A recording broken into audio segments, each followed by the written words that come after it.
Well, why don't we get started? We've got a bunch of people in here. It looks like there's 30. This is awesome. A lot more people than I expected during a work day. So good on you guys for not working. I love it. It's really more important. Thank you for this pandemic because we're able to do this. Yeah, so first of all, a big thanks to Evan from Winnipeg for pushing us to do this. And some people who couldn't be here sent in questions. So I'm going to sprinkle those in where we can. I think it'd be a good way to start off is Baowei from Taiwan. During the Facebook. Sorry? You say something? No? Baowei from Taiwan asked a good question that I think would be great to start with. And he said, Patrick and Scarlet, could you share a little bit about how you two met and if social dancing or dancing in general has helped or hindered your relationship? And he said, feel free to ignore this question if it's too personal. But I think you No. What do you want to You want to say, okay, so I want to say my version. The way I met Patrick was actually because I came here after high school to learn English since I didn't exactly know what I wanted to do to study like, for university. So I came here with my cousin, and of course I was used to. I was basically I was used to basically dance all day long in Mexico. Well, coming here, it was by the rules basically of my cousin, right? So which is good. But I don't think she knew that I was very much involved, like how much involved I was. So it was hard, and I was not at that age that I can go out. Like I was underage. So finally, she let me go out with my cousin, a guy, and then we went to a friend's party, and that's where I met Patrick, and then we went social dancing, and that's where it started, basically just chatting and then saying, hey, if you want to come to the studio, and I was like, yes, I need to dance because I haven't danced in Vancouver in so long, and I just need to. And so that's how we started working together, and I think it started all from there, right? We're gonna answer that question first, my version, and then now his version. Yeah, I just did it. Yeah. Helplessly. Well, here in Vancouver, there was a guy in the local dance scene who was a dancer, and he had family back in Mexico, so he would frequently go back and visit his family. Because he danced, he goes out salsa dancing. And so we went out salsa dancing back in Acapulco. He met Scarlet and Scarlet's father. And then they were dancing and then talking and found out they had a connection with Vancouver because Scarlet's cousin lived here and she was planning to visit. So he said, cool, next time you're in Vancouver, message me and we'll do something. So she messaged him, and he happened to be hosting a friend's birthday party. And so I had another girlfriend at that time. So I went to that party, and I saw this bubbly young girl. It's like cracking jokes, making jokes with everybody.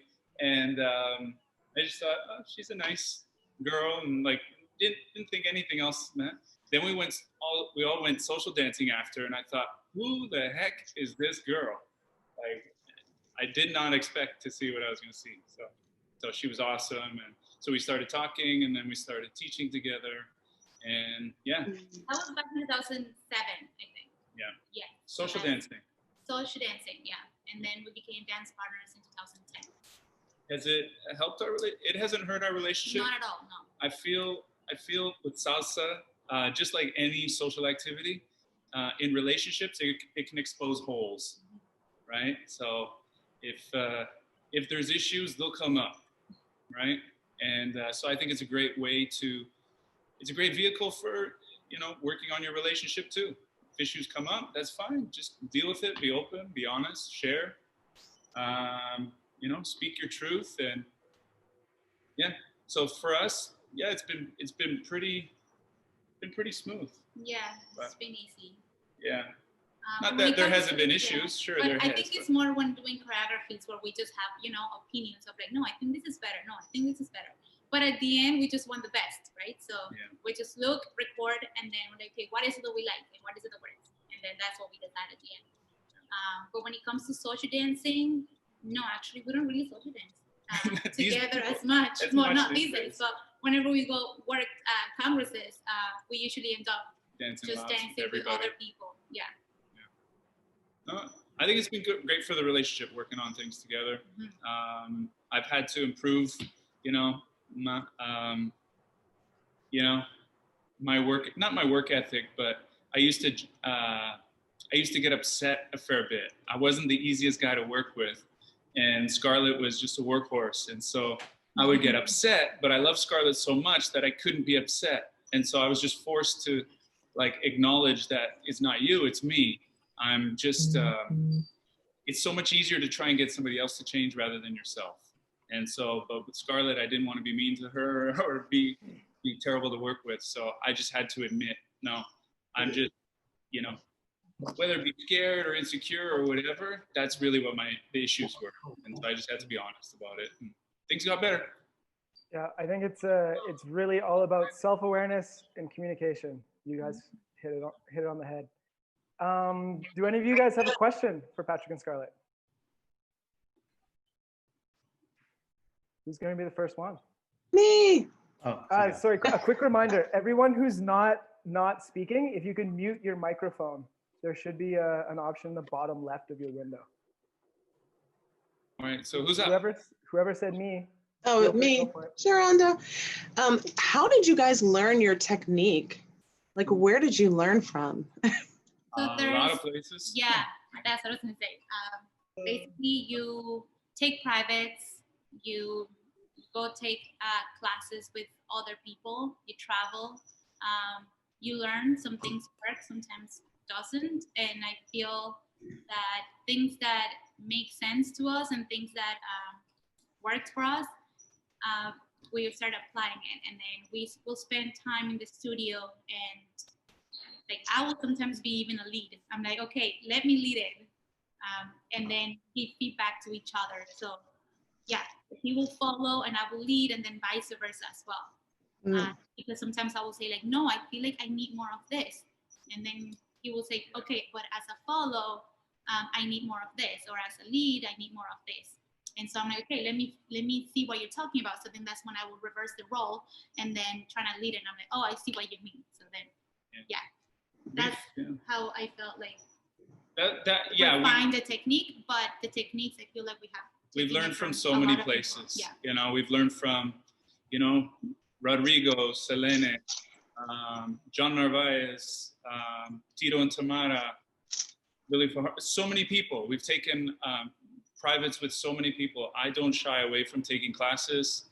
If you're at congresses and I'm there, you see me in the classes. I love it. So generating a base, and really technique is what makes sense for the human anatomy. So if it doesn't make sense for the body, it's not going to make sense for dancing. And so we've learned from a lot of different people, but including my chiropractor, including so many different professionals in other forms, because the body is the common denominator in everything that we do. So it's got to make sense for the body. And then I think a lot of it, you'll hear, we'll say things that we've learned from other people, but I feel like what we've done is also cultivated it, so that it could go from, ground zero, from somebody who's an absolute beginner to somebody who's total pro. And I think it has to make sense from 0 to 10, as opposed to, this is what we do as a beginner, and then this is what we do as advanced, and change your technique. Yeah. I think there's level appropriate information and amount of information that's appropriate for each level, but it should still be a line going upwards, as opposed to this is that way, that's that way. No, everything's connected. So we put a lot of hard work into thinking for our students and ourselves and improving ourselves. A lot of private lessons from people who felt were smarter than us, Yeah. One thing I've also really enjoyed about you guys is you're less about what's right and what's wrong and more about what works. So you always encourage people to say, hey, if someone tells you this, go try that. We find that this works really well, so try this. Whatever works for you. And like you said, in all of the different situations, with something very simple to something very complicated. And if it works in the wide range of things, we'll then adopt it until you find something better. Yeah, we're very open. If anybody can explain something better than me, then or our students, we have students too. So And I think that's how we've been able to progress, is just not stuck in one. Somebody having fun, and that person might want to mute.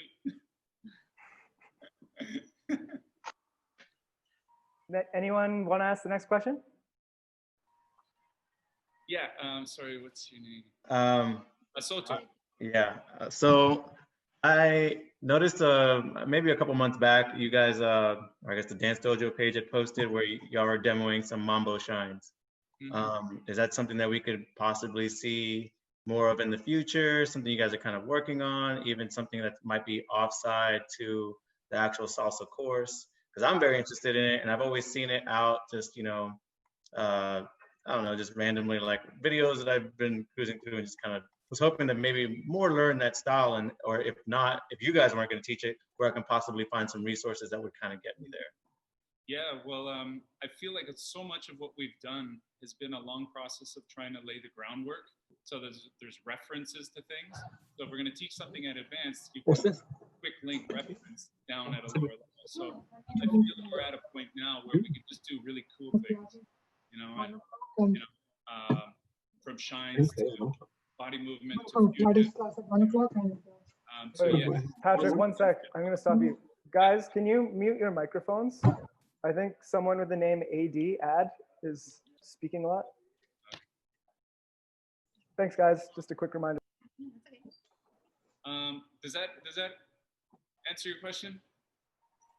Yeah, no, I was just kind of wondering if you guys are maybe thinking about it, if it was an idea, you know, or just anything. Because, like, I mean, it looked awesome for one. I was just like, wow, I'd seen it before, but didn't know when I was taking on the program, you know, like I bought it during the whole lockdown. I was actually in England at the time. I fly for a living. So I was just kind of like, I guess I was there for 25 days. So I was kind of like, I'm just going to go ahead and just get into this. And I liked all the shines. But then I saw you guys posted the mambo shines later. And I was like, that would definitely be something I'm more interested in, as I've seen it before. But sorry, my dog's rude. And then, hey. And then just, yeah, you know, just kind of one of those things I wanted to get into. And just was wondering. But yeah, you answered. Sorry, I'm like rambling. Thank you. Great. Awesome. Anybody else? I think he says which. I have a question. Yeah. From all the people that you guys have taught, whether it's in the studio or online, what do you feel like is one of the, whether it's advanced, intermediate, or beginner, like something that's one of the most toughest things for your students to grasp that takes a little bit more time for them to actually get from your experience? I think the toughest thing with anything, whether you're a physiotherapist, a chiropractor, a personal trainer, or an accountant, is really just people's minds. You know, everybody has they have their way of thinking for many, many years. So if you're a physiotherapist and somebody comes to you with a herniated disc in their back, but you know, whatever led them to that problem could be a problem that crosses over in other areas. It's like, no pain, no gain. So it's like physiotherapists tries to patch you up, but you got to do your own work. And then they go out and they do the no pain, no gain approach again, and they herniate it again. So I think it's just more the mindset of students, because I've seen students who are super talented, but then they're super lazy. And then you have people who you wouldn't necessarily judge them as being talented from the get-go, but because they are consistent and they take initiative, they just keep progressing, and and all of a sudden he's like, oh my God, who amazing. Is this student? Who is like this person? And he's like, well, because this person has just been, you know, progressing, taking classes. It's just, we usually tell our team members to just basically like learn, be quiet. No, I'm not trying to say like be quiet, but of course if they have a question, to ask questions, but more like the approach of like don't, because sometimes there's people that, but they you're doing it wrong, and then instead of focusing on themselves, they start coaching other people. And I don't think that's you're not focusing any longer on yourself. So that's what you usually say, just be quiet, pay attention, and then quietly work on yourself, not try to see if other people are doing something wrong. That's what we're here for. It's not your job to do, to fix other people. And we've refined that over the years too. So we have some students now who are killing it, who are looking really good, and they've only been, but they were looking that way like within 2 years in, like they actually won a world championship and stuff. And these two girls, they're amateurs and they competed against pros. That was at the World Salsa Summit, and they were 2 years in. And so they're just getting better by the day. It's so cool. Yeah, but in terms of dances, it's because those two, they just show up, they just learn, and we told them from the get-go, say, focus on body movement, you know, and then you'll have a physical capacity to be able to do almost anything. If you do all like the volume 3 and volume 2 things, man, you can get really good focusing on those 2 areas. But in terms of the tougher dances, a lot of people struggle with pachanga. Oh yeah. Yeah. I find that too. Thanks for the question. Quick follow-up. Guys, you're mentioning that some students are more successful than others, and I'm wondering, what is it that the most successful students do that the students that are less successful are not doing? You mentioned listening, but I imagine you could probably name a couple more things. Yeah, well, what really helped with these two students, they came in as clean slates.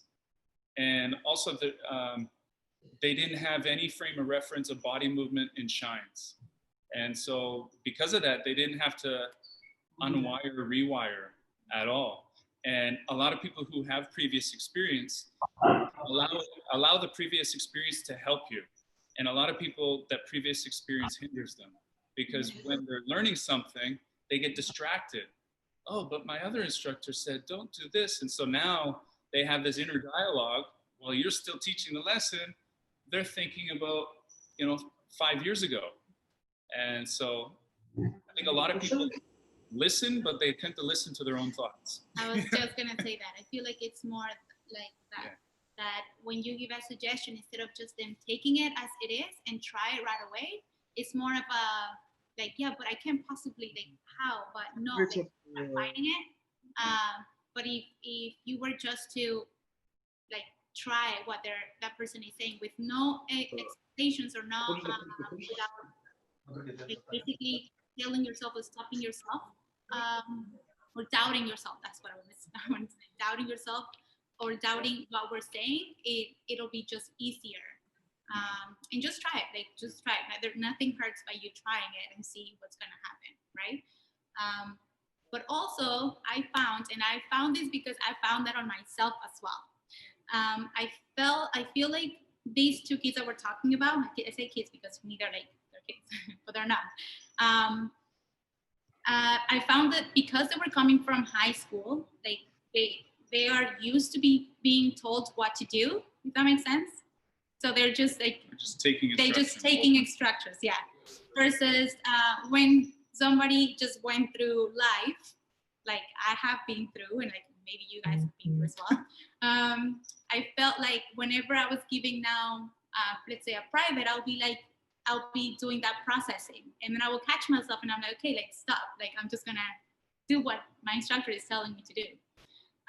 Yeah, and I don't know, I find that I was doing that, and I'm thinking, oh, maybe that's because we're doing that too as an adults. We're like kind of processing it or doubting that can possibly happen, but yeah. I would also say the other thing too that separates people is just the mindset. So with a lot of our students who join our teams and they want to do competing and performing, is we talk about like a healthy competitive mindset. And it's basically just what's good for you in daily life anyways. But I find a lot of people who are extreme perfectionists, and I was one of them, it actually hinders you, it holds you back. And I feel like in my process, I boiled that idea of being a perfectionist. I thought it sounded really noble because perfect sounds good standards, but it wasn't. So when I boiled it all down, basically my fear of making mistakes was really fear of judgment. And I figured that out when I started competing, because I almost puked in our first competition. The physical and physical, mental, emotional like impact on my stress was crazy. But but it showed that there was an issue. And so I started going down this path of trying to figure out what that was. And it comes down to, generally all our problems come down to mom and dad. You know, when you're little or whatever, or, you know, somebody says something or does something and you perceive it as a negative thing about you. And I feel that was something that held me back. And so it was fear of judgment that held me back. Once I got rid of it, I learned things easier. Dancing's more enjoyable. You're happier. So I would say getting rid of that fear of judgment. Great. Next question. Yes.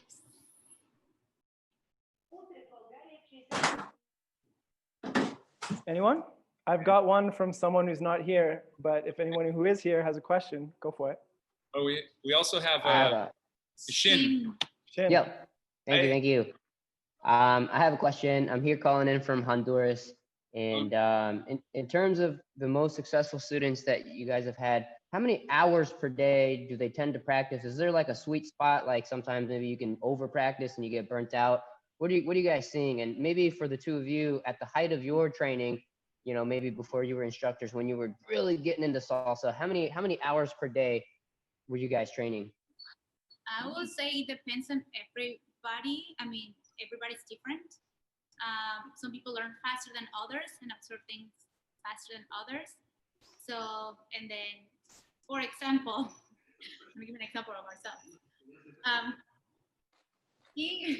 This guy. He learns a little bit slower than me. So, yeah, so that's what I would say is it just depends. Like, I would say give yourself, I usually say minimum 2 hours, but I don't think I have even done that to myself. When it comes to, yeah, sounds good. Ooh, you almost stepped on my. Yeah. When it comes to practicing, and that's just because, I don't know, like my personality is more about like doing it and then getting it. Very free. Right? And so it takes me a little bit less because I'm not overthinking it. I'm just like doing it. Like, I don't care if I look funny. I don't care if I look stupid. I don't care if I just want to try it. And then once I try it, I'm like, okay, yeah, this is kind of feeling like what it's supposed to be, the end result. And then from there, I start thinking about like, what is it that I'm doing?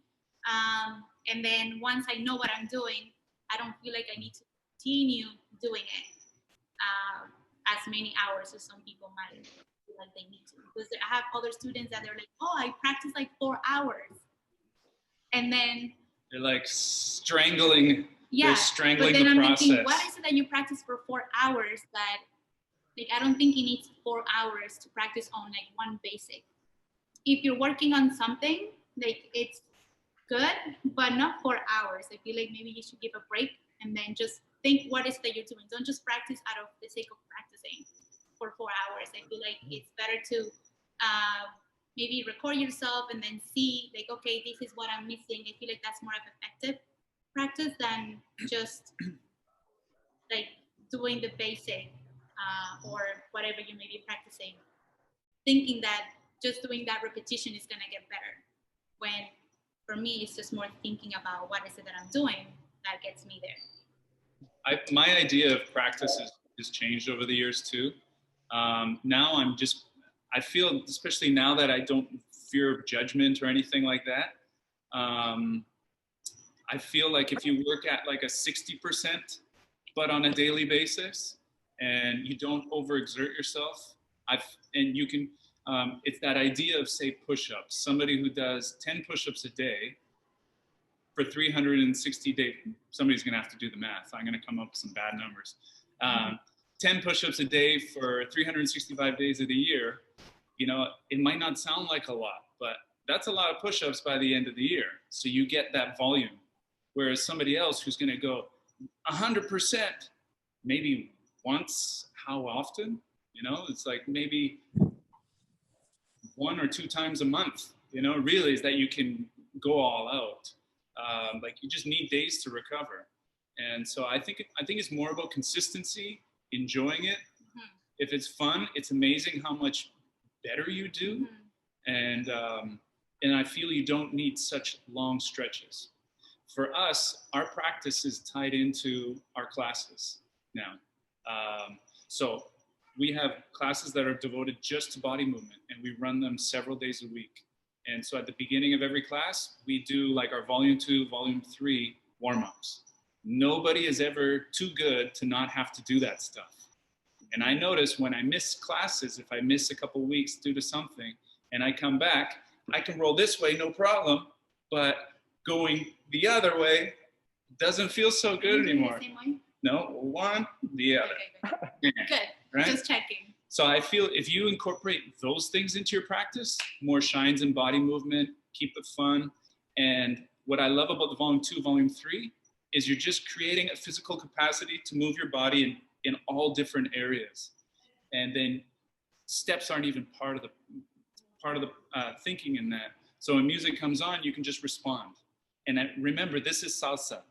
Salsa is not about set routines.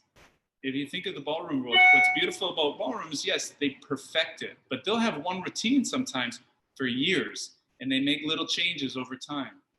And whereas salsa, we might have new routines all the time. And so in order to do that and be able to come up with something different and unique, you have to have your body to be able to do many different things, many different directions. And what salsa is known for, which is their movements too, right? And improvise too, social dancing. So I think have fun, just worry about body control for first goal.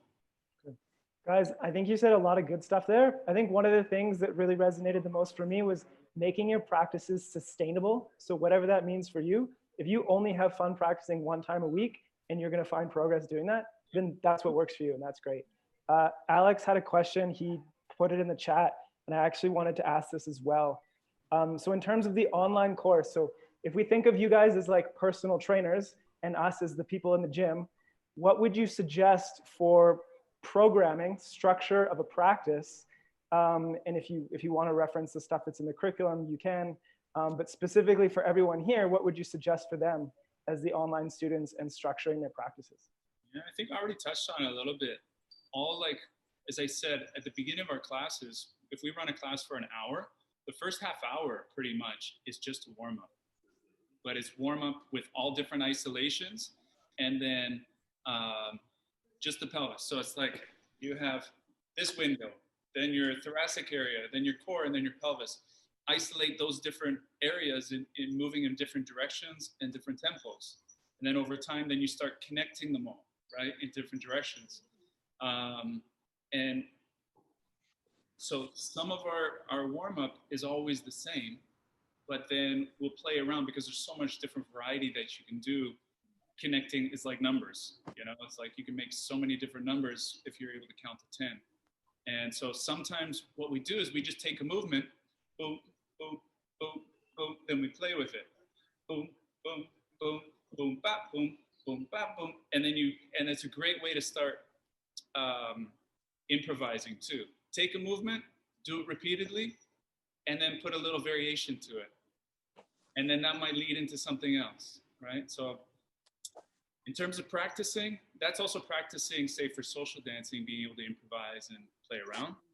But I really strongly emphasize body movement and shines. And you will be surprised, well, I don't know, maybe not, but you will realize that when working with body movement, there are certain things technically that works, like body movement with the partner work, so it translates very well. But if you just focus on the partner work and you don't have the body, like the body is not in place to start certain moves, right?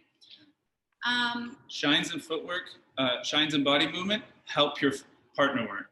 Partner work alone does not help those other two. So, yeah. Also practice, like say quick partner work. Like I think we must have a video about drills on how to do quick partner work. Keep the elbows within your shoulders, elbows lead the way down, hands lead the way up, all this kind of stuff. We have drills for doing those things. In partner work, I'd focus on those things. Yeah, and for the ladies, just making sure that the arm can Release. extend and release, your shoulder. So you guys, you can review that stuff in the lead technique module, the follow technique module, and then Patrick mentioned that kind of fast arm work stuff. we just released a fast arm work module, and they have a combination called Crazy Hands that they go from absolute beginner, and it gets more and more difficult if you want to practice the techniques for all that super fast arm work. The only thing I would say for the follows, but this is me because I know you might be said by other instructors not to do it. I don't know, but what I say, what I believe is when you're doing the partner work, I don't really do much of the shoulders as much unless it's an open partner work. But if Patrick or my partner is doing some sort of fast arm work, I try to just, if I'm gonna be moving, I try to move more down. Hip centric. Like more hip centric, not so much on my shoulders, because I feel like as I do my shoulders, it moves on my arms. So that can potentially pull whenever, especially when it comes to like speeding the partner work. That's what I say. Yeah, and that stuff, it's not just us. There's a history to it. If you think of Son, the leaders were, traditional Son, they didn't really move much, but the basis of leading is the leaders with the upper body. Follows, don't try to match the upper body. The leaders will send you. And so what that does, if the leaders move the upper body, it'll send a wave down to your hips, and then it'll make you transfer your weight and step and transfer your weight, right? And that's what, but if the leaders are hip centric, boom, boom, boom, you don't actually, it doesn't move your body, right? So the leaders kind of like the frame. led from up here, and the follows would respond more with the hips. Because if a follow's so busy in here, you don't feel like you have them. You're not really connected. So follows in frame and like relaxed frame, ballroom or relaxed frame. Don't be so shoulder centric, and I tone it down too if I'm in frame as well. But if we release a hand to a crossbody open, then go for it. I don't know if you guys ever felt that when you're dancing with someone and somebody is like very busy with the hands, it kind of like it's very kind of contradicts with the following or the leading. Whether because I've seen also follows do that to the leads, and it's kind of like, well, I don't know what to lead anymore because you're doing it for me. And when the lead does that, it's the same thing. It's like, where am I going? Where am I going? Because it's so busy with the hands, right? So it's the same thing. And then that's the thing, when you focus on moving your body, then the arms move, right? So if I'm holding my partner's hands and I'm just moving my body, I'm not moving my arms. The end result is the arms move. And it feels so different than somebody doing this. So focus on the body. You have any other questions? By the way, don't be shy. Ask away. We love questions. Yeah, we have Luis. Yeah, I have a question. Well, first of all, thank you very much for your course. I started the course in March during the lockdown, and I'm now in the intermediate level. I've been practicing almost every day with my sister. And she's not here today, but she wanted to greet you both as well. And so then my question is, I started dancing on 1, and then I transitioned to dancing on 2 at the end of the beginner level. And then only recently, like a month ago, I went to an offline salsa class here in Madrid. And I was baffled because they didn't dance either on 1 or on 2. They danced Cuban salsa. And I was like, what is this? And then they explained me the difference between Cuban salsa and LA style, which I was unaware of. So now my question is, if I wanted to learn Cuban salsa, which apparently is quite common in Madrid, much more common than LA style, would you recommend to first complete all the modules of the online course, or to some way transition, or to learn it in a parallel way from the beginning, or what would be your recommendation? I think you could do whatever. You can do both at the same time if it's not gonna confuse you. You might find that doing both is like, oh, that makes sense. Oh, this doesn't make sense. But then the questions comes up, and then that's when also learning all the ways comes up, because when you have questions, then you get answers to what you're going through, right? But ideally, like when you really understand sort of the techniques that we're teaching, then it makes it easier to cross over into, say, Cuban style, where they might do more of a circular, like ochos and things like that. Because the idea of if you do a crossbody lead, Mind if I? Go ahead. Let me set him up. So if you were to do a crossbody lead, you know, everybody just thinks a crossbody lead is opening the door this way, but you can open the door at any angle. It could be here, right? Can't dance with Scarlet right now. I can open the door out that way. You can open the door any direction. I can even send my partner to my front Well, I left can do it corner. in place if you want, Right. just to do that. Yeah. Do you want me to? Can you? I don't know, we can try. Okay. Forgive my sleepers, I'm so embarrassed by them. Actually, you know what? I'm not going to do the crossbody, and instead I'm going to do a change of place. So a change of place, can you be here? So a regular change of place. In salsa, we want the follow to keep this, her track, right? So I'll get out of the way so she can go straight across. Yes? So straight across. And then, so I open the door this way, straight ahead. But in Cuban style, they don't, it's more of like getting different angles. So where I'll start off in the track and I'll open the door on the diagonal. Yes? But the reason why she was able to follow both is because she followed my shoulders. Here's the hinge of the door. The door. Sorry. Here's the hinge of the door opens, and she can go straight across. But here's the hinge of the door. If the door opens this way, she goes diagonally across. So, and then we just keep doing that. So she follows the chest line for the first part, and I'll send her to the diagonal, like Cuban style. And then I'm opening the door along my back. Now she's gonna go that way. And then I open the door again. So it keeps doing this diagonals, which creates a circle. And if you notice, what I find is like the principles is usually for me as a follow. If you, I don't know if you know, did you already put the thing? Yeah. What's the next one? Okay. It's like the shoulders are always matching. So let's say if you do like the ochos, you'll see in here we're gonna match. We don't even have to touch it. And then from there we're matching. Does that make sense? I don't know if you're able to see it. That's the follows perspective. Yeah, of myself. Yeah, but I just Yeah. It totally makes sense. Forgive me if I follow up. To be honest, what confused me the most about Cuban salsa was not that much the angles, which at the end of the day, as you said, yeah, it's just imagine that you do not have just a grid, but you have infinite lines. Yeah. It was more the fact that, you know, in the LA style, when you go with your foot forward, the foot of the lady goes backwards, so they move accordingly. While in Cuban salsa, it was like doing the other way all the time. So then at the end of each section or whatever, I would naturally tend to go forward, but on my one, but then I should be going backwards on my one. Yeah. So I was wrong at the beginning of each section all the time. Yeah, that's usually, if you're the lead, that's because, yeah, I know, it's right. Yeah. Your body for the, I mean, I'm going to speak for the follows. I'm going to do this. Do you want to speak for the leads first? Because I don't think it's going to make sense.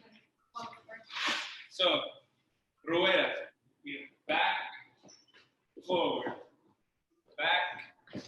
forward, or I do it more in place, back, in place, right? And you get the point. So, and that's why, like, if you focus on your. Is that what you mean? Yeah, exactly. So, but if you really get used to doing basics in all the different directions like a clock, then you can just pick and choose, and then it tends to not be as confusing, because it's easy for a lot of people to think salsa is this, salsa that. Salsa stepping in threes, you put your feet wherever you want, right? So there's that clockwork basic, in place, back basic, back corners, sides, front corners, forward, crossovers, cross backs, in place. Then you can have like a son basic, rounded basic,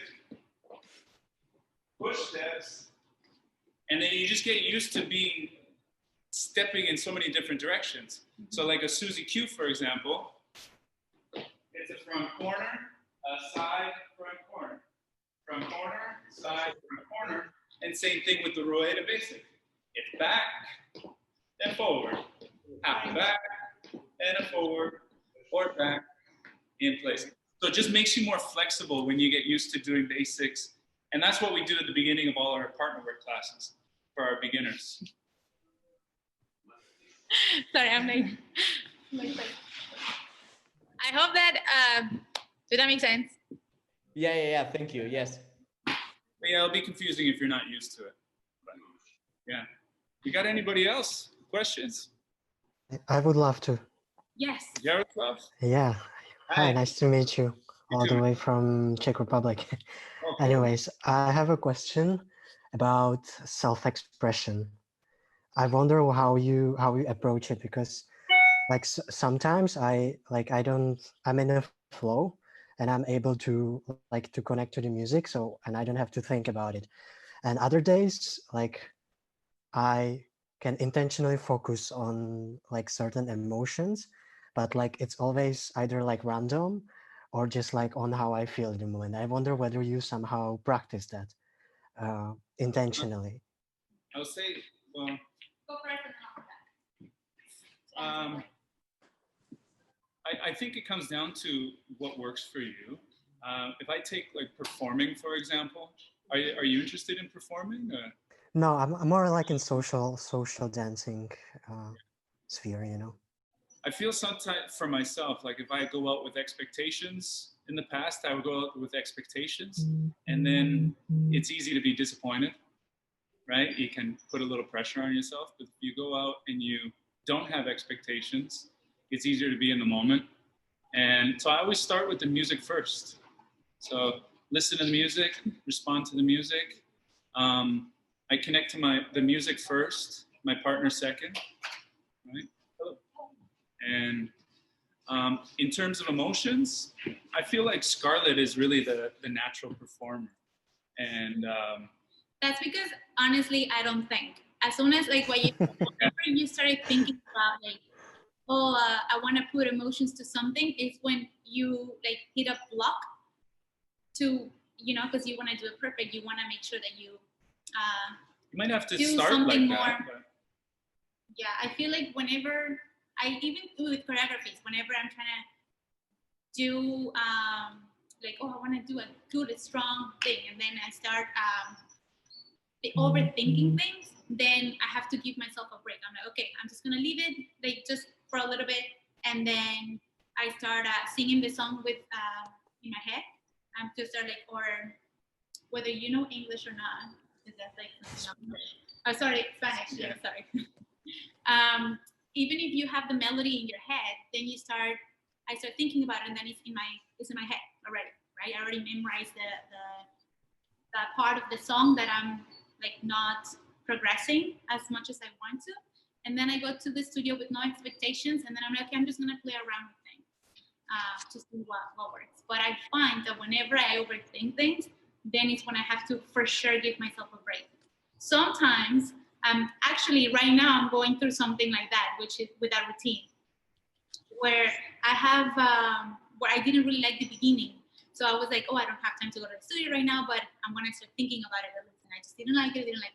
So what I started doing is, before I go to bed, for some reason, I started singing the beginning of the song, and then I would start imagining what is it that I would like it to be, okay, what is it that I'm looking for in this section. And I know I wanted strong, but I wanted with transitions and all that, right? So I was imagining that, and then I was thinking, oh, maybe I want it linear. No, I don't really like linear. Maybe it's circular. No, but then I was also thinking about the steps. So first I was starting with steps, and I'm like, oh, that will fall good into circular, doing it circular. If we all start in a bunch and then spread out or something, right? And then, yeah, so for some reason, I don't know why, just me trying to go to bed, closing my eyes, and then just repeating that section of the song. Yeah, I came to the studio, and then I tried it, and then it worked. But again, I say no expectations whether it works or not, and then I have another night. Basically, next night I can think about it again. So that's when sometimes I find myself doing that, but I don't know if it'll work for anybody. But long story short, I don't think. That's something I love about salsa, that I don't have to think. As soon as I think, is when things don't work for me. And maybe like if you're looking for maybe some specifics, I think it starts with the music. So certain sounds, like low sounds, it doesn't make sense to do like a high arm, right? Boom. That might make more sense, right? I took a great class with Alien before, Alien Ramirez. Yeah. And she was talking about like cascara. Like what kind of sound is that? Like if you were to even just think of your feet, how your feet would connect to cascara, well, it's more of like a sliding sort of sound, as opposed to those two don't match. If you think of the conga, then it would be more of something like this. Yep.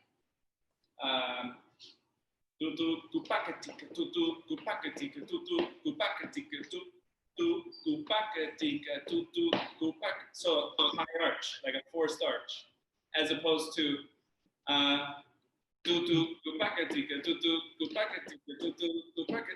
flat, right? High arch. And that's just some example. The cascara.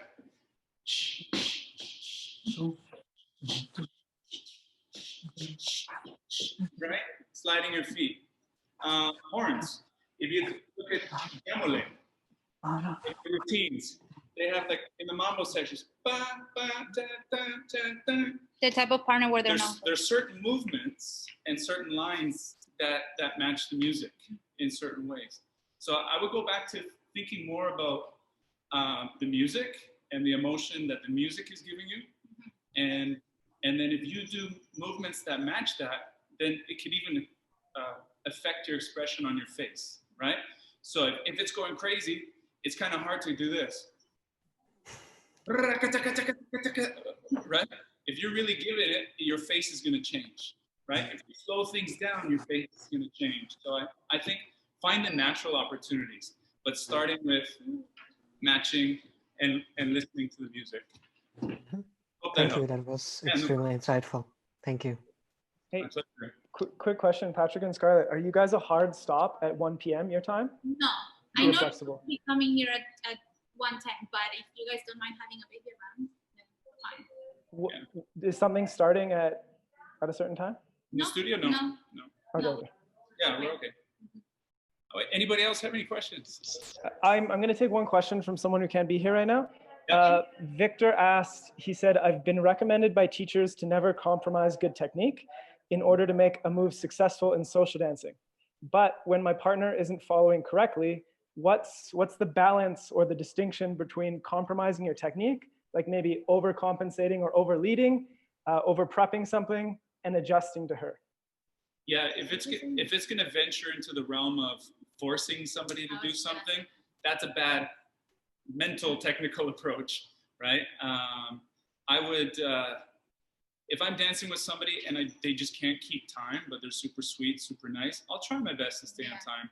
But if it's just, and there's this one girl who I used to fight it. She would dance so off time, but she would be so into it, giving face and hair and everything.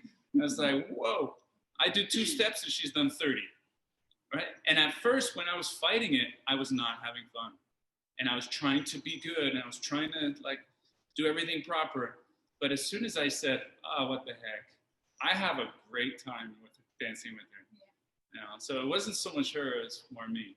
I would say the same thing. It's like, it's compromising yourself for one song. I don't think it's gonna,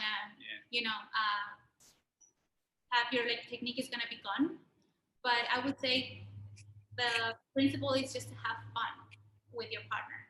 Like same with me. If I'm dancing with the lead, because I have had leads that let's say they're off time, I try to be on time. But if it's not working, then who cares? It's just social dancing. Because no one is judging me or putting a score to my following or my partner's dance. So I just have fun. I don't really care. What? No. I think I saw a hand doing this. But yeah, so I do compromise because I know by that song I'm not gonna be, the technique is gonna be gone. You either have it or don't, right? And I understand that having it, that you have to practice. But again, if that one song or that one partner is not, I'm not able to practice that social dancing, then maybe you should have a partner that is for practicing. And then when you go social dancing, then just whatever. If I add a little bit to that, it's like what makes social dancing so amazing is that everybody's so different. Body shapes, heights, lengths of arms, experience, everything. So you might come into it with this skill set, and then somebody else comes into it with this skill set.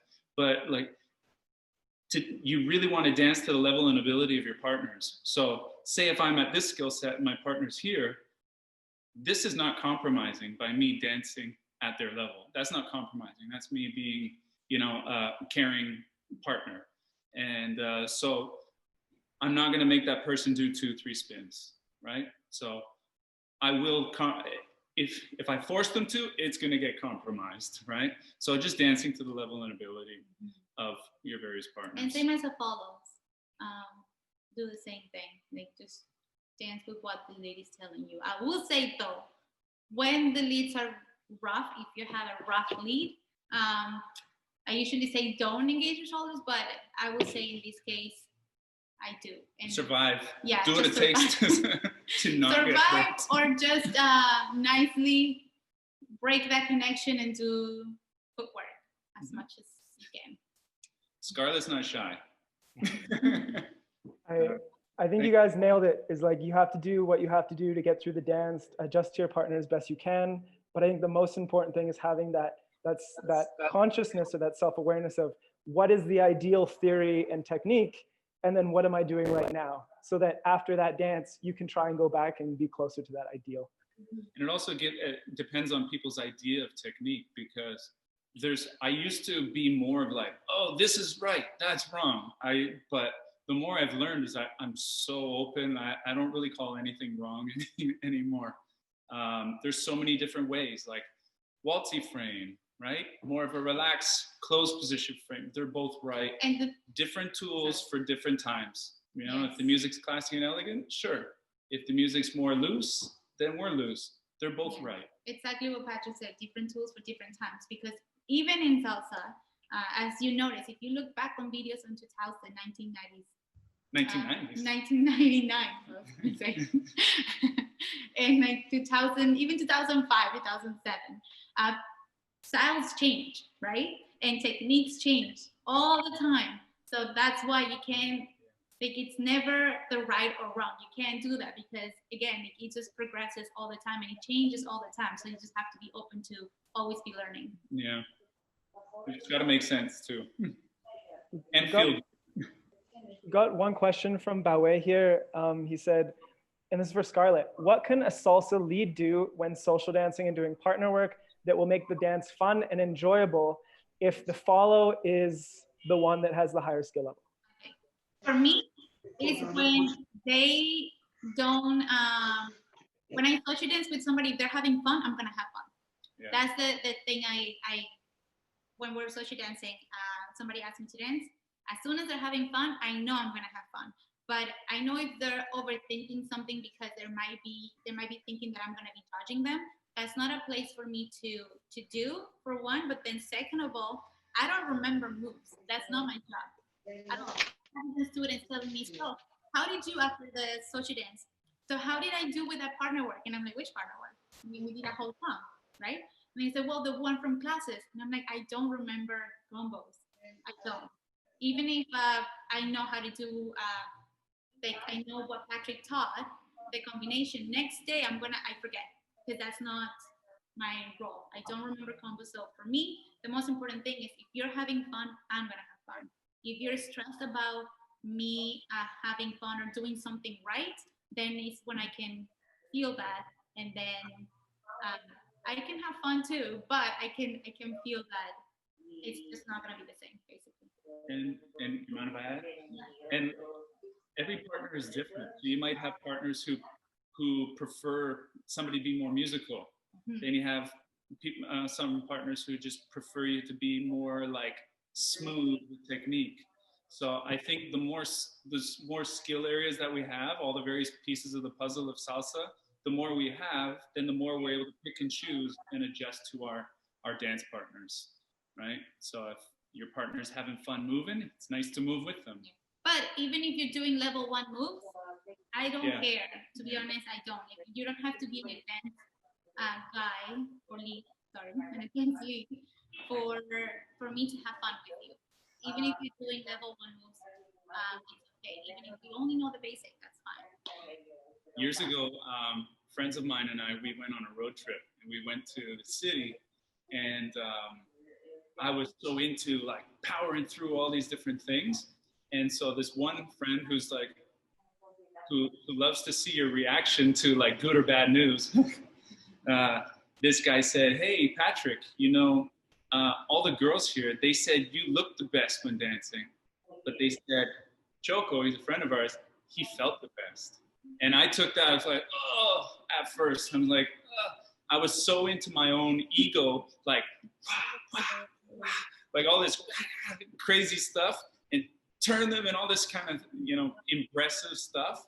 But it really wasn't impressive to dance partners. They just care more that you're aware of them, that you're aware of the music, you're having fun, and that you feel good. I just want to point out, when Patrick said aware, it's just being aware of one another, but not looking into each other for the whole dance. What do you mean? What do you mean? Okay, I just want to say that. Yeah. That's all. I hope that covers it. I think. You have any other questions, Evan, or anybody else? Yeah, I had one more that I just wanted to get from Christine and Stephen from New Zealand. Going back to the technique and the concept of right, wrong, what works, what doesn't. The question is, and I believe they're talking about on one, is for the right turn. Maybe you can cover what is the right timing, and because some people lead the right turn faster or slower than other people. What direction should the follow step in? What should be the timing for the follow? And obviously, Patrick and you guys, you know, the lead dictates that. So if you could explain that, because she's asking, I've always done the right turn, step forward on 5 and then turn on 6. But she's saying, you guys are saying you turn on 7. So can you explain that? So you finish your turn on 7. Yeah. So maybe if you could throw the bench aside and just show the feet. So I just wanted to say that the basic turn, it changes so much. It changes so much on the depending on what the lead, not so much, but just the angles of your basic turn. I'm going to explain it in a bit, but I'm just going to talk. The angles of your basic turn, how you started, it may change. Like sometimes my partner will tell me to face the other way, which I'm going to explain a bit, on the count of 5. So that means that I'm going to have to be pivoting sooner, just with that basic turn. So basic turn, I will say it can change in many ways, but the way that they show it from like level 1, I would say forward on 5, pivot on 6, and then finish a turn on 7. So I'm going to show you. Yeah, so this is a starting point, but things are so flexible and they can change. We never want basics to hold us back.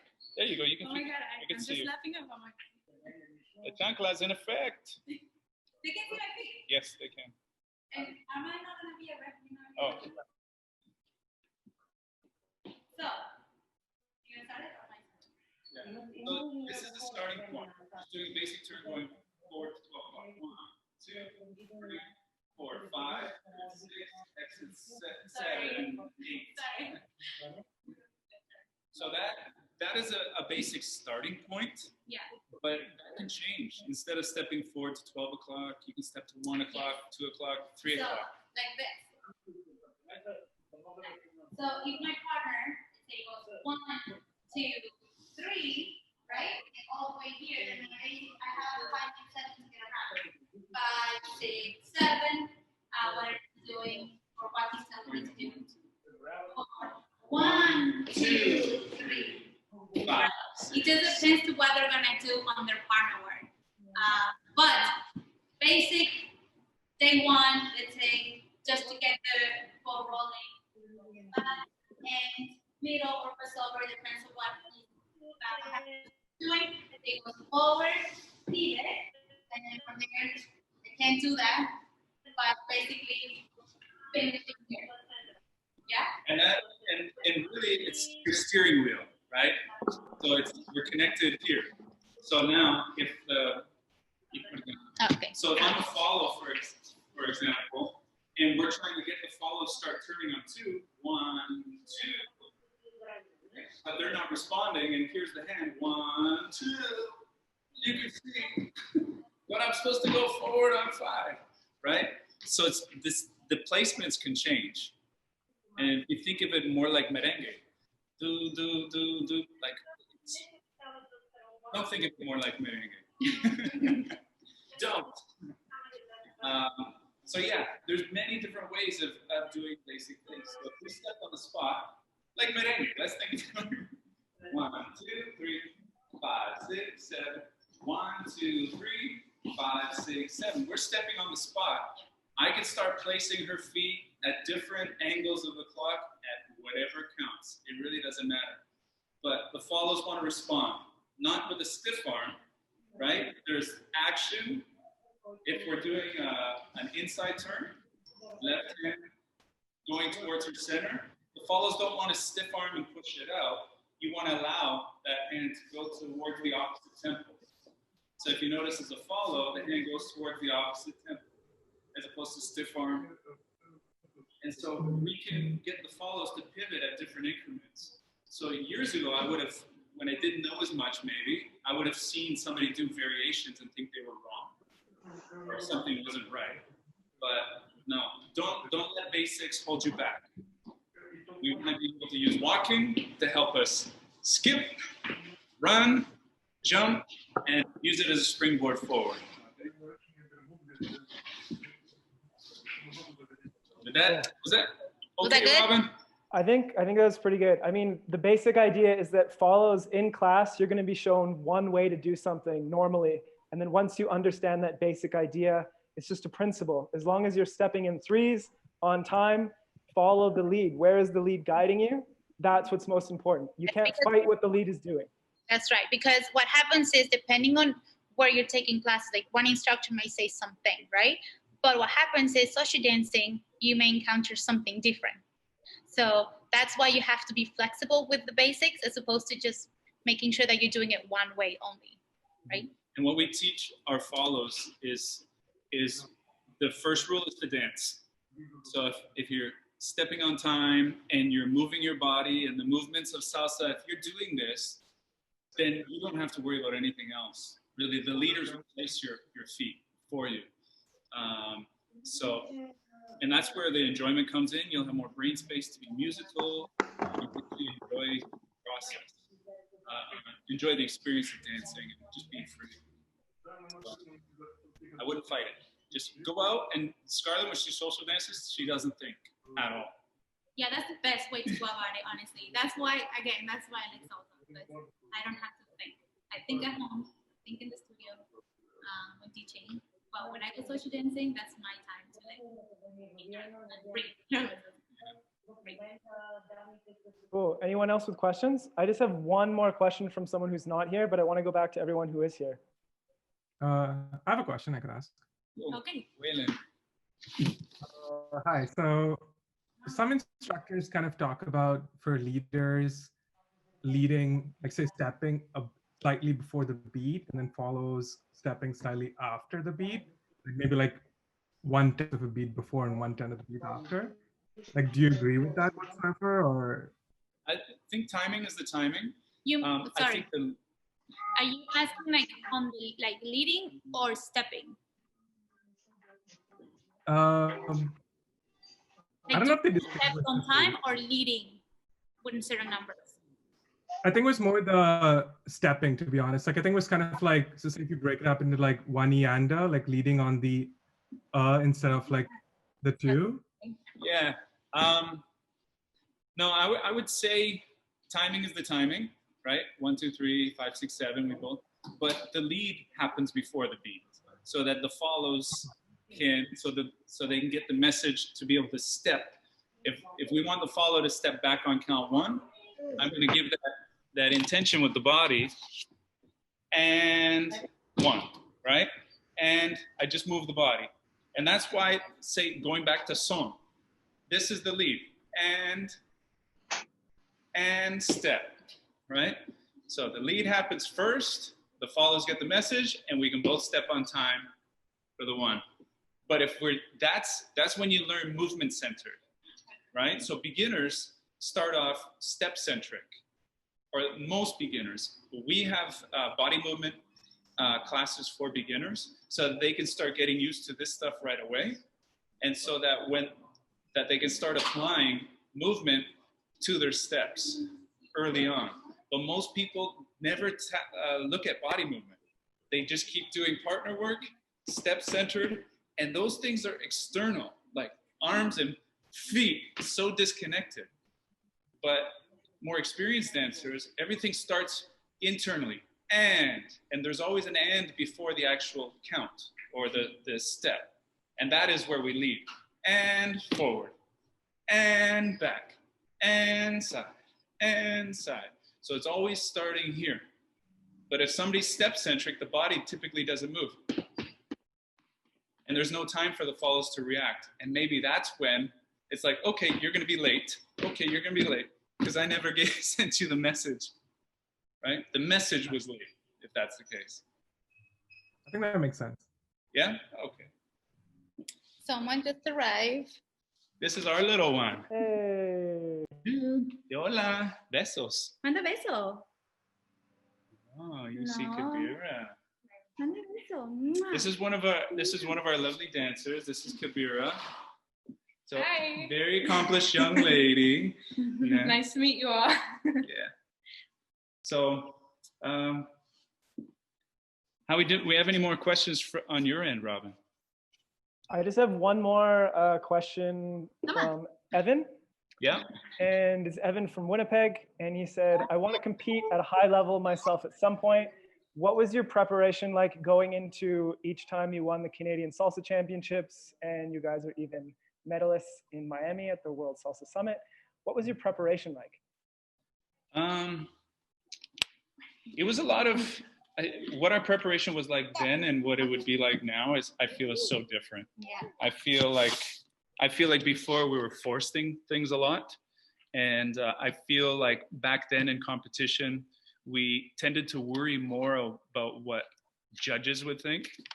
And then you start losing yourself. So I would say in terms of preparation, do stuff that you like. Do stuff that you're really motivated to do. Yeah. Because what happens is you get a lot of trends. There was the ballroom trend. There was the contemporary trend. There was this trend. Do something that you really love to do. Yeah. And because you're going to work hard at that. You're going to be consistent. You're going to want to get out of bed to rehearse for something that you enjoy. And ultimately, you're staying true to what you like and to yourself, right? Because for me, if we get last, I wouldn't care if I'm doing what I love doing, right? But if we get last doing somebody else's stuff, that's when it's really frustrating. When you start trying to please the judges or please, people, the competition circuit, it's really easy to get into that. But still be open, like really be aware that you're an individual. And I think keep bringing out your own uniqueness. But in the beginning, thank you. But in the beginning, it's hard to do. So you want to learn techniques, take classes, take a lot of privates, especially with people who you feel maybe know more than you in certain specialty areas, but don't lose you. I think that's so important. And then that will, if you do that, it's going to answer a lot of the other questions about how often you get into the studio. Because if you're doing something, because Scarlet and I, we've done that, doing stuff we didn't like, but it was to please judges, it was not fun going to the studio. If it's not fun, you're probably not going to go, and you're not going to be as effective. June, look, mira, bebé. Hold on, did Patrick just speak Spanish there? Yeah. Sí, claro, güey. Wow. Sí, chingón. He's trying because I speak to her in Spanish, so yeah. So now he's doing it. Yeah, but Yeah, I wouldn't necessarily say, because a lot of times we don't have time to rehearse, and when we do, you know, we might have a deadline, so we're not the best with that. We might cram, right? But I think do stuff that you really, really enjoy, and that'll probably carve out the path for the rest, you know, your direction. Solid advice.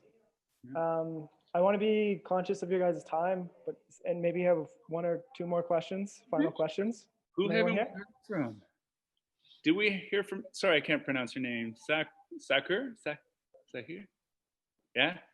Yeah. How you doing, man? Do you have any? Yeah. No, at the moment I don't have, but I was enjoying like listening and trying to learn from others' questions.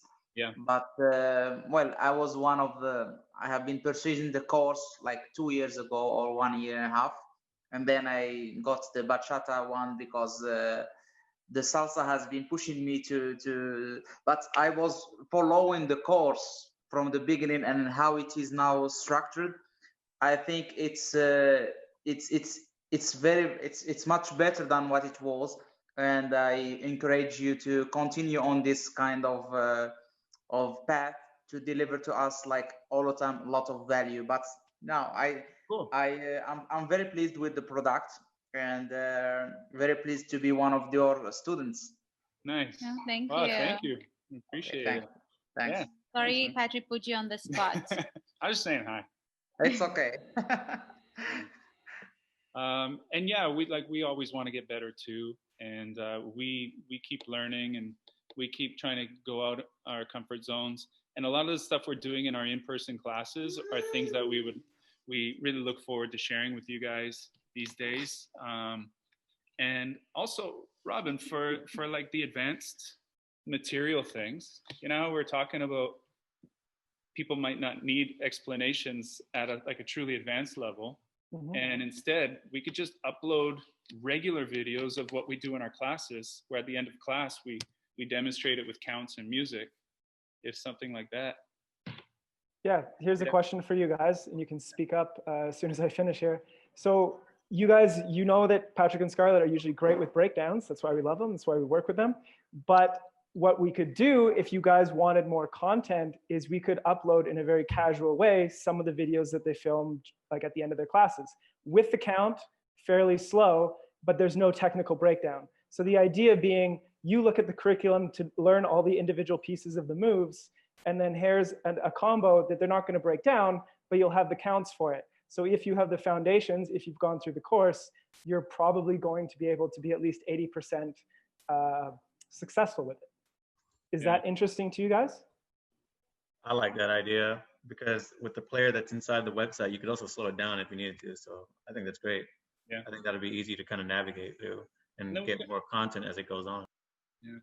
And we can always just say, hey, this little spot right here is a little tricky, but remember, this is just a wrap with a different arm. You know, it's just so we can always give little pieces of information on something that might be the crux of a move. So I was just gonna ask about that too. It's a really good idea to keep the continual learning going. Yeah. Beyond whatever limits the site has, it will continue going without anybody stopping or anything like that. I like that. And thanks. And I feel like with a lot of our students, they know they're ready for the next level when we don't have to teach them a combo. We show it to them and then they do it. They pick up on, they see how the basics are and everything. It's just we made the arm work trickier. So I feel like once you get solid at a level, say it's an intermediate level, really solid at it, you might just want some new cool variations. Just some things that are a little bit different that you don't have to think too hard. And maybe I think that would be like our level 2, we have people taking it for 10 years almost, because they like just different little variations. But if we do the big long breakdowns, it takes it's a little more cumbersome for filming and stuff. So I think variety might be cool this way, and really accessible, really quick. You guys can get it. We're also getting some people chatting, saying in the chat, saying, yes, I like the idea. So. Oh, Cool. awesome. Yeah, okay, awesome. Go for it, Scarlett. Oh no, sorry. I just know that Luis was gonna say something, but I'm not sure if it got answered or not. No, I was gonna share my thoughts about this idea. I remember when I started, before I signed up for the course, I was watching the YouTube videos, and I was absolute beginner level at the time. I was just watching random videos on YouTube, yours and many others. And I did exactly that. I would pause the video and try to replicate the movements with my partner. Then when I signed up for the course, I realized how much I was missing. And probably it was only due to the fact that I was trying to mimic it when I was a beginner instead of being advanced, and I didn't know the technique. But I before signing up for the course, I wasn't aware of how much technique there is behind each one of those movements. So if you're gonna do that, which I think is a great idea, do make sure that you, at the beginning of each video or something, make sure that you tell the audience that this is for advanced level or this is for intermediate level, because if somebody from a lower level watches that, it might be tempted to try it and not get the full thing out of that. Or maybe put some links also to the individual techniques, to the individual arm work or whatever. Mm-hmm. Yeah, that's good. Thank you. Yeah. Cool. Also, I have one more question in the lines of just improving the program. Raise your hand here if anyone's interested in, I don't know if it will be Patrick and Scarlet or some other coach that we think is appropriate, but does anybody here like the idea of having some sort of way to submit a video and get feedback? Maybe it's not one-on-one like live like this, but submitting a video and getting some feedback. Is that interesting to anyone here? Okay. Good. All right. Quite a few of you. Very helpful to know. Yeah. Scarlet, Patrick, I'm gonna put you on the spot. I get this question almost daily. When is Lady Really? Styling? When is Lady Styling coming? Oh my God, I know. So I found the videos for Lady Styling when I shot them when I was pregnant. I just need to edit them. I mean, not edit them, but send them back to you. Now, something that keeps me a little bit from making more videos, obviously, is my baby June. But my mom is coming here on January to help me out, because right now it's been mostly me with the baby. And what I want to do, I don't know about you, Robin, but I want to do a class, for like a free class for Dojo, and then get the feedback from there, whether like a lady styling class and things that what I do on the lady styling class, and then maybe just get a feedback and then start from there. Like test the format sort of thing? Test the format, yeah. Right. Would you think of doing that live or just pre-record it and post it? I can do it live. I actually like doing it live because I can get the interaction and then the questions. So then that way, if it's recorded, then I can go back and then start filming those questions. Follows who are here, raise your hand or put something in the chat if you like that idea. Yay. Well, cool. Okay. It's already filmed like drills, like starting with the hands and the arms. So she's filmed some drills to help develop that. And then it's a matter of, Scarlet's stuff isn't always very easy, just so you know. It tends to be a little. But that's why I want to do it would be good if we could do a class through here, or maybe even do like something like what we did today, but just with ladies. By all means, any leads that you want to do it, go ahead, because I have students that want to do it too. Feminine movements in arms. Yes, that's right. That? Anybody interested in that? But maybe I can do a class like kind of like on one-on-one, and then say, this is what I'm thinking of. What do you think? And then take it from there, because maybe what I'm thinking is not what they might want, right? Or what they need. I love the idea. I think that's great. I guess just to wrap it up here, guys, does anybody have any last quick questions? We wrap it up now? I did have one quick question for Scarlet. It's kind of a curiosity. When you were saying earlier about how when you're dancing, you don't think, you just let it flow and happen. Well, I'm curious if like whenever it follows in the class, typically the class goes where they're teaching a combo and the lead is told certain moves. But when it follows in that class, I would think that they would have to listen differently. Is there anything as a follow they would have to do to, I guess, engage in the class when you said like sometimes you just don't think or you don't remember the moves or anything like that? How can a follow get something out of a class when it's really so leader centric? Yeah, it's more like lead driven, right? Because it starts from a lead. So what I do is like I give things to my follows to think about. Like for example, the line, you have to think about where the line, like Patrick was saying earlier, remember in the beginning, how he was saying like, if I tell you to go here, then go there. What I meant by saying I don't think it's more about the combination rather than the techniques, if that makes sense.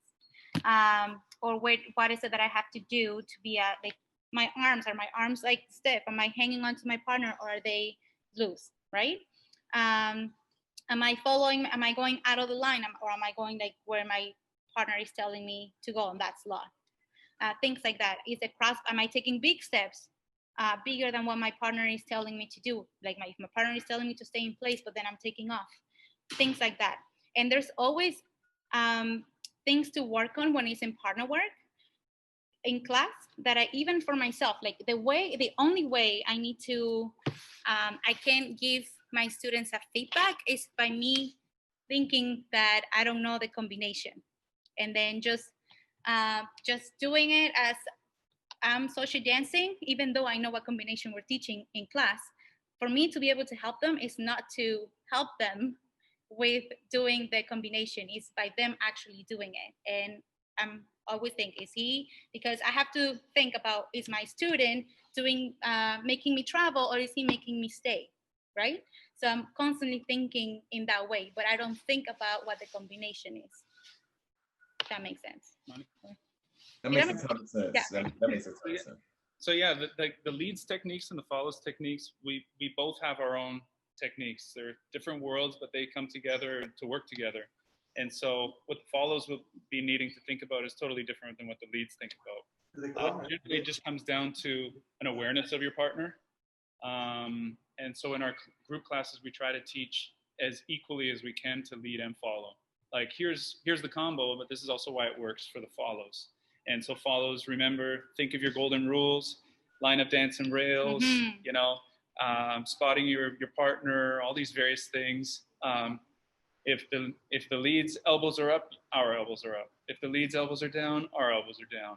If he's relaxed, you're relaxed. So it's like. And even if, even with Patrick and I, if we're coming, or if I'm in class in a congress and I already know not the combination, but I already know what we're doing. What I'm trying to think about is, okay, what else can I do, or what else can I work for myself?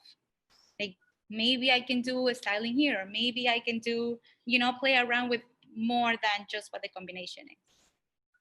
And not to beat this topic to death, but it's very easy for follows, say at a level 2 areas, that they start thinking, oh, I don't need lessons. I just need to go out and dance with a leader who's experienced. And then what happens, those people, they never progress really. Yeah. So there's always something. It's following is more forgiving to the follows than leading is to the leads. So the leaders have no way around it. In order to be able to dance and do really cool things, they have to go through that land of discomfort, but the follows not so much. But then the follows, they're cutting themselves short. If they really want to get really good, then they got to learn the techniques that are specific to following. Yeah, and never thinking that it's just, I'm just here, like I'm not, what am I gonna learn in the partner work class? Well, there's so many things you can work on, even the things that you may think that it's not like relevant. Do we have the crash course for following up still, Robin? Yeah, so they're called the lead technique module and the follow technique module. They're there. Yeah. That's so important for the follows. Mm-hmm.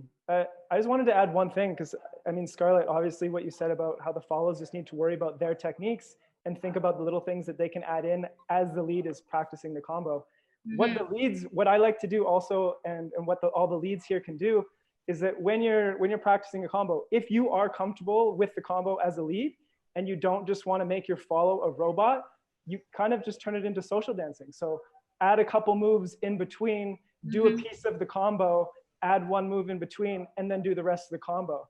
And then as long as she's comfortable with that, you have to read the situation. If she's struggling just to learn the combination, don't do that. But if she's quite comfortable, then you start breaking it up into pieces. And that way it's giving you an exercise, because then you're learning how to break things into chunks. But then also the follow isn't going to feel like a robot. And it's going to all of a sudden snap her out of just knowing what the combo is. And that happens all the time. All of a sudden I do something a little bit different. And they tried to do the other thing that they just learned in the class. And they're like, oh shit, okay, yeah, I'll start following again. So that's one thing. Yeah, that's why I say for the follows, I feel like this is something that I'm always saying in class. Just because you know the combination doesn't mean, even if he's gonna do, even if let's say he did it the exact same way over and over and over, the only way for you to get better is to always think that he's not gonna do that, because that's when you're gonna know whether you're following or not, right? Because if you're doing it, you're not making yourself a favor of getting better, and you're also not helping your partner of actually knowing how to lead it. So it's not benefiting any of the two of them, right? So it's always better to think that you don't know what he's going to do and he's always going to change something, so then you're always truly following.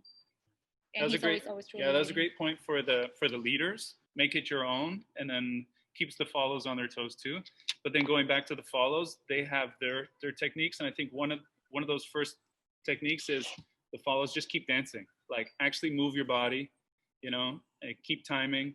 And all the various other, we were originally calling them golden rules for following. And then we ended up making it into crash course for following, and now it's following technique. But yeah, those maybe 5 or 6 rules that will take care of everything that the follows come across. I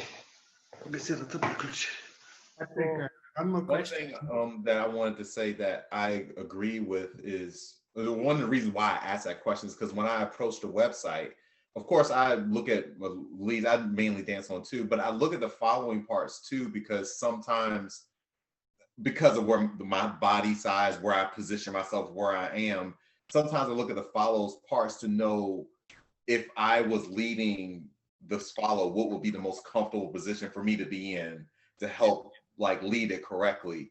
So sometimes I'm always curious of what followers learn and what they do, so when I lead, they can have a more comfortable experience rather than I'm a leader, you just do what I say. Yeah, no, that's good, because then you have a more complete understanding of, as opposed to only knowing one thing. No, that's good to do that. Yeah. Yes, guys, question, please. Yeah. Hi. Here in Belgium, we are restricted with COVID-19, so we cannot dance. We dance with one single dance partner, where I think the risk is that you cover each other's mistakes. So you learn to adapt to each other. When you make a mistake, the follower knows, okay, he will make that mistake and she covers you, and vice versa. How can you prevent this? Maybe try and play more. Play along more with the music. Respond to the music and challenge yourself to break things up, and challenge yourself maybe to not do any combos. Right. And then you can even just do a basic turn, but rather than maybe you can make it different one way. You know, for example, you might do a basic turn. Maybe I'll steal Kabira. Yeah. Yeah, Kabira, can I steal you? Yeah. All right. So a basic turn, you can always just do the basic regular way. I think we're hard to see. We'll back up.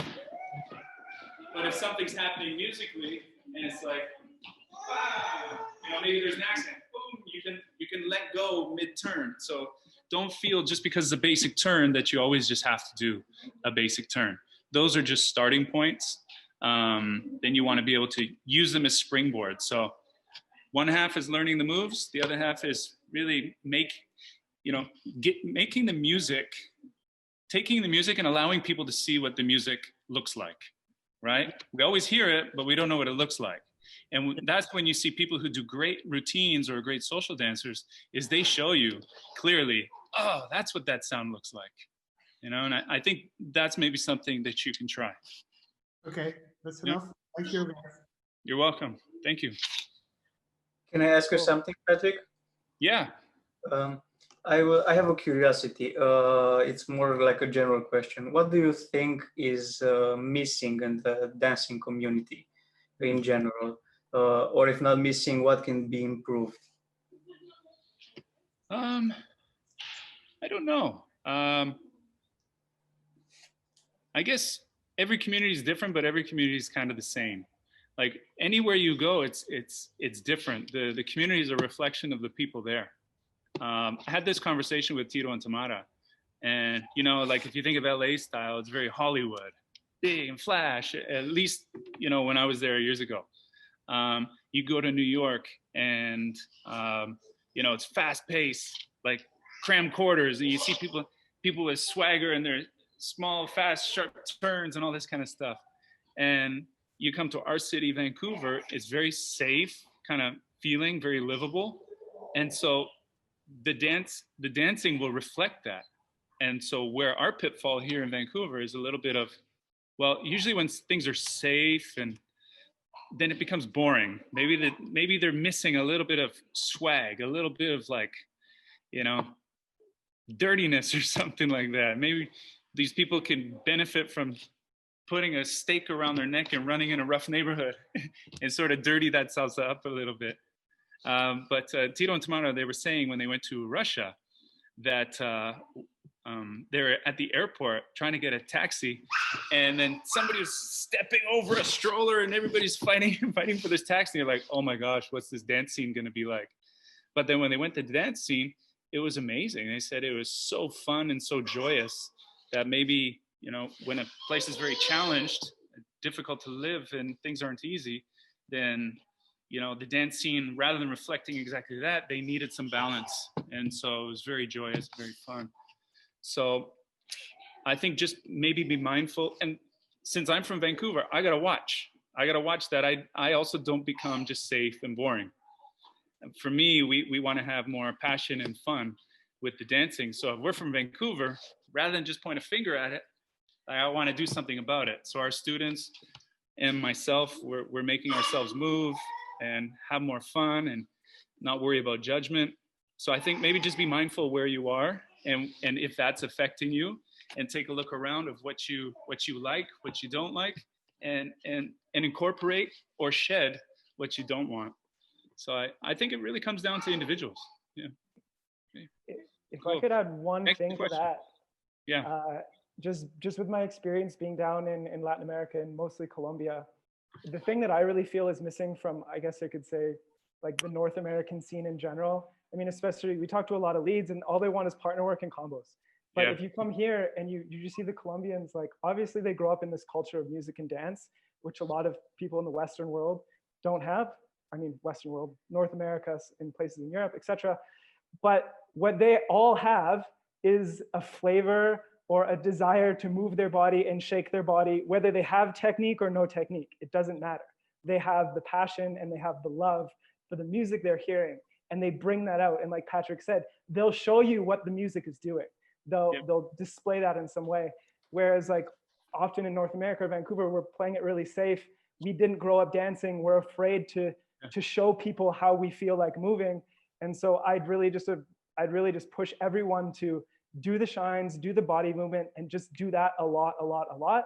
And I've seen Patrick and Scarlet move their classes more and more to just like that self solo expression. And I really think that's what makes the difference as a dancer. Because as I've traveled even a lot in Latin America, the stuff that you learn in their intermediate or even advanced classes, like you can't do that with a lot of people. Like most people are at a experienced beginner, intermediate level, and where you can really shine or have fun as an individual is with your own expression, because then it doesn't rely on anyone else. Yeah. And you know, even if you take one of the dances that we also offer, we offer Dance of the Month. So we feature a new dance every month for our students. And one of those dances is rumba babanco. And I think one of the reasons for us to show it is we also not only can doing it like help them get the cadence and the playfulness and all that kind of stuff, but also get insight into Cuban culture, right?